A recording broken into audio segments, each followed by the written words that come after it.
So this last problem that I'm going to work through for chapter 6, I'm going to try to and I think I can do it in one video, but I'm going to show you how the debt service fund,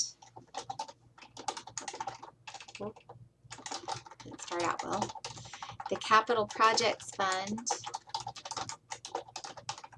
and the governmental activities kind of all, I'm going to show it to you in a different format and kind of show you how it all ties together.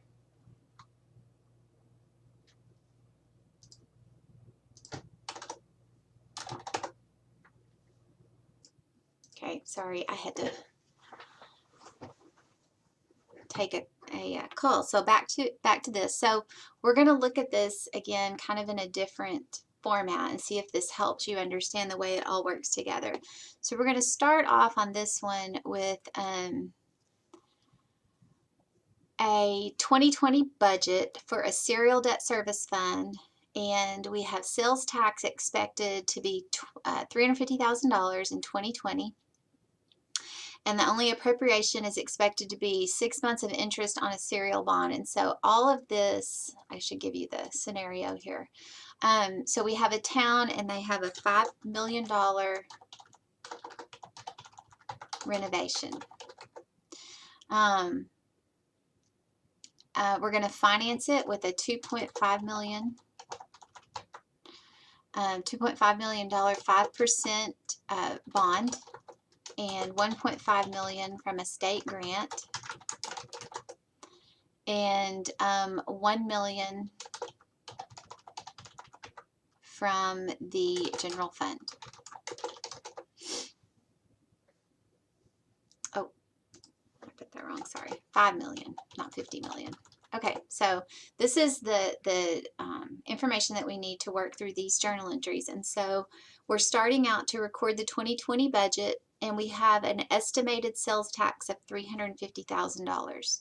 So we're going to show in the debt service fund. Now I want you to see what I've done here. I've got these across.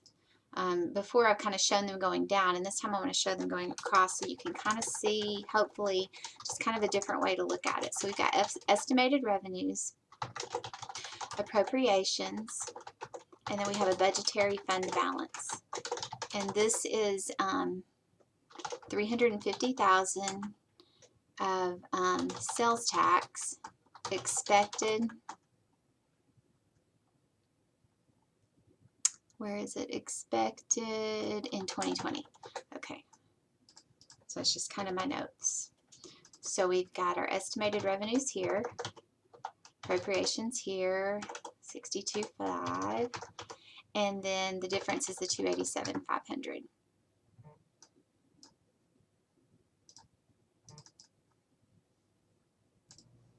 Okay, I had to get my I walked away from this problem and I forgot what we were doing for just a minute. So this 62,500 is our bond, 2,500,000, and it's a 5% bond. And we're looking at half a year to, it is paid semi-annually. So that's where the 62.5 comes from, and that's an appropriation to help us with the renovation. Okay, then for that same entry, there is no entry in the capital projects fund, and there's no entry in the governmental activities. And that's mainly what I wanted you to see right there with this setup the way that it is. Okay, the next one we're going to do is the town is going to transfer $1 million from the general fund to a newly established capital projects fund. So the debt service fund has no entry. The capital projects fund is going to receive cash of $1 million, and we will credit other financing sources, interfund transfers in,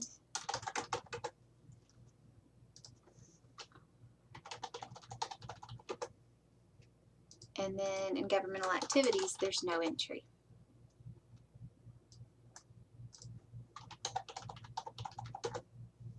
Okay, and then our next transaction, planning and architect's fees for the town, and I guess I'll put my explanations here, transfer $1 million from general fund to capital projects fund.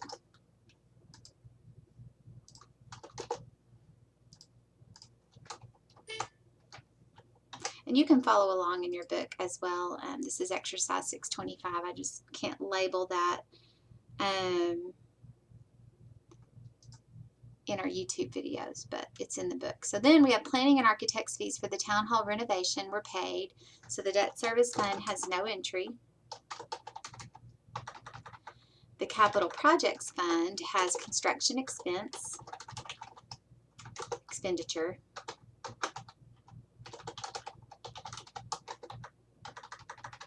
Cash, because it was paid.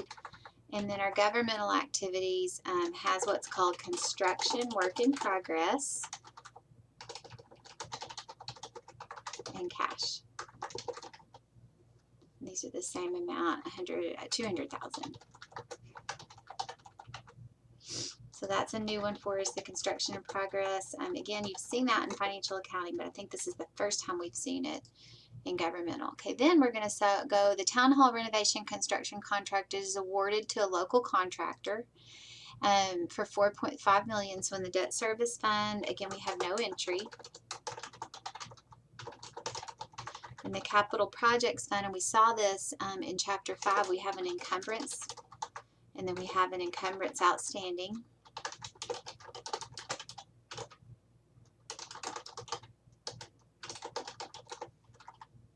For $4.5 million, because that was the amount of the contract. And then in our governmental activities, we have no entry.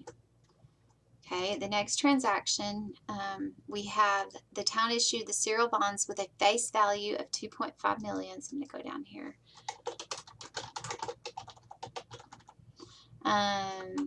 The maturities range from 1 to 20 years. And they were issued at 102. They bear 5%, and it's payable semi-annually. Okay, and we saw that issuance at a premium. We saw that in the last chapter, and so hopefully you remember how we did this, and I'm going to go ahead and put a date in here to kind of help us keep up with where we are. And so what happens in the debt service fund is we have cash, and we have other financing sources, premium on bonds payable. I'm going to have to abbreviate a little bit here. And the premium is that 2, sold at 102, so it's the 2% of 2.5 million, which is $50,000. And again, you've seen this before, so this should start making sense to you.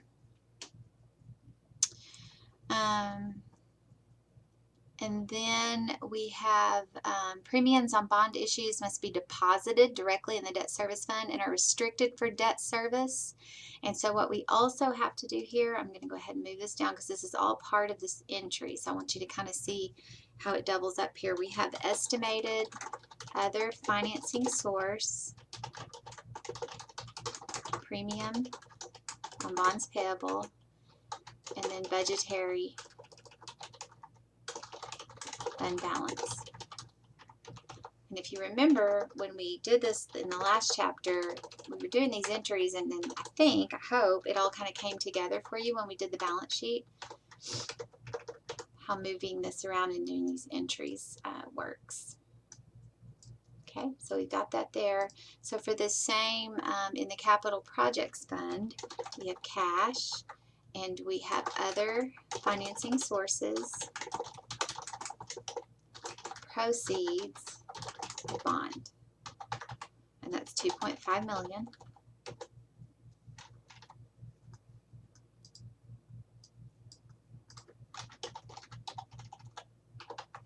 Okay, and then over in our governmental activities, we have cash to 550 because we have that premium in there. We have premium on bonds payable,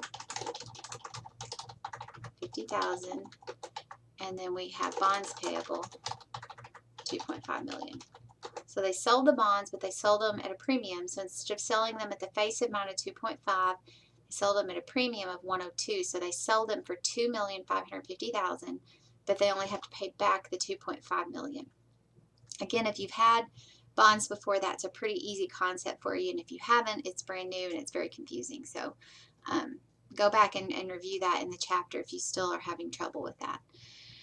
Okay, so then, and we're probably not going to go ahead, we won't finish this entire problem, but this is what I want you to see mostly right there, this entry where you're seeing different journal entries on every fund and how those kind of tie together. That's really what I'm wanting you to get a handle on right here. Okay, so then on, we paid the city's utility fund for wiring associated with the renovation. And so what happens in this one on the debt service fund, there's really no impact. So that's no entry there. On the capital projects fund, we have construction expenditures. Again, you saw this in the other chapter. Repetition is good. 50,000. And those were paid, so cash. And then in our governmental activities, we show that as construction, work in progress, and then of course cash.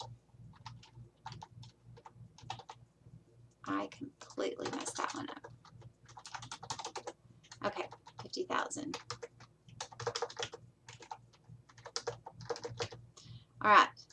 So I'm trying to see if there's any others I really want to show you.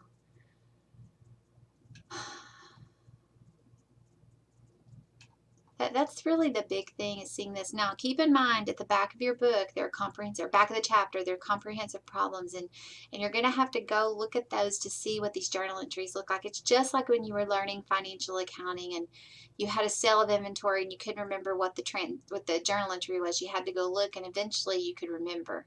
And so you're still going to have to go back and look. And again, if you have questions, let me know. I'm happy to help you. Make sure you tell me what class, what chapter, what problem. And the more you can show me on what you've already done, the quicker I can give you an answer. So please let me know if you have questions.